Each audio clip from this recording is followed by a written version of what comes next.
కడప జిల్లా శేషాచల పర్వత శ్రేణుల్లోని పొలతిల క్షేత్రంలో శివరాత్రి ఘనంగా జరుగుతోంది. మల్లికార్జున స్వామి దర్శనానికి భక్తులు పోటెత్తారు. అయితే దేవుడిపై నమ్మకంతో వచ్చే భక్తుల్ని దొంగ బాబాలు, మంత్రగాళ్లు నిలువునా ముంచేస్తున్నారు. వారి మూఢ నమ్మకాల్ని క్యాష్ చేసుకుంటున్నారు.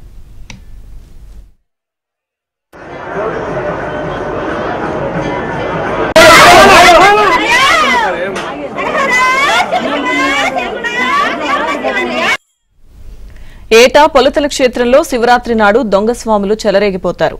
దయ్యాల్ని వదిలిస్తామంటూ జనానికి టోపీ పెడుతున్నారు. మీ ఒంట్లో దయ్యం ఉంది, దాన్ని పారదోలుతామంటారు. మీ ఆరోగ్యాన్ని కుదుటపడేలా చేస్తామంటారు. ఆర్థిక సమస్యల నుంచి గట్టెక్కిస్తామంటారు.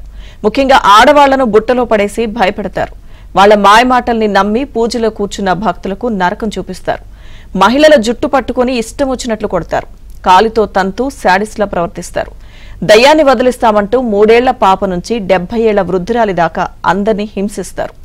బాధితులు దెబ్బలు తట్టుకోలేక ఆర్తనాదాలు పెడుతుంటే వారి కుటుంబ సభ్యులు చూస్తూ ఆనందిస్తారు. నిజంగానే దయ్యం వదిలి వెళ్లిపోతుందని నమ్ముతూ ఉంటారు. ఈసారి కూడా భక్తులు దొంగ బాబాల ట్రాప్ లో పడి చాలా మంది ఒళ్లు హూనం చేసుకున్నారు. దొంగ బాబాల ట్రాప్ లో పడి 5,000 నుంచి 10,000 రూపాయల దాకా పోగొట్టుకున్నారు. కళ్ల ముందు దొంగ స్వాములు ఇష్టం వచ్చినట్లు ప్రవర్తిస్తున్నా పోలీసులు, ప్రభుత్వ అధికారులు కన్నెత్తి చూడకపోవడంపై విమర్శలు వస్తున్నాయి.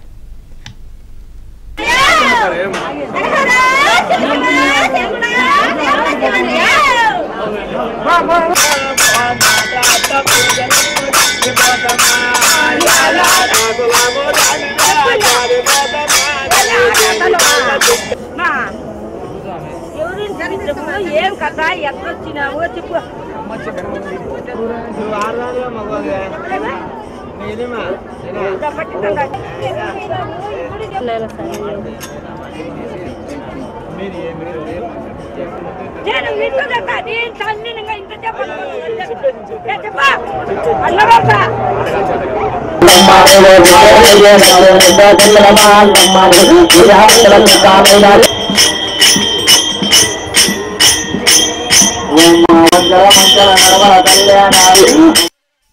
కడప జిల్లా శేషాచల పర్వత శ్రేణుల్లోని పొలతల క్షేత్రంలో శివరాత్రి ఘనంగా జరుగుతుంది.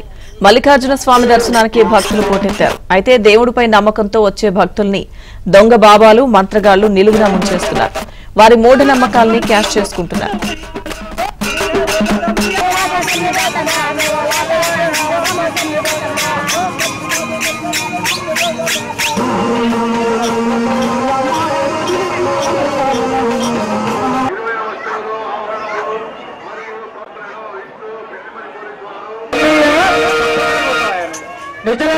తండ్రి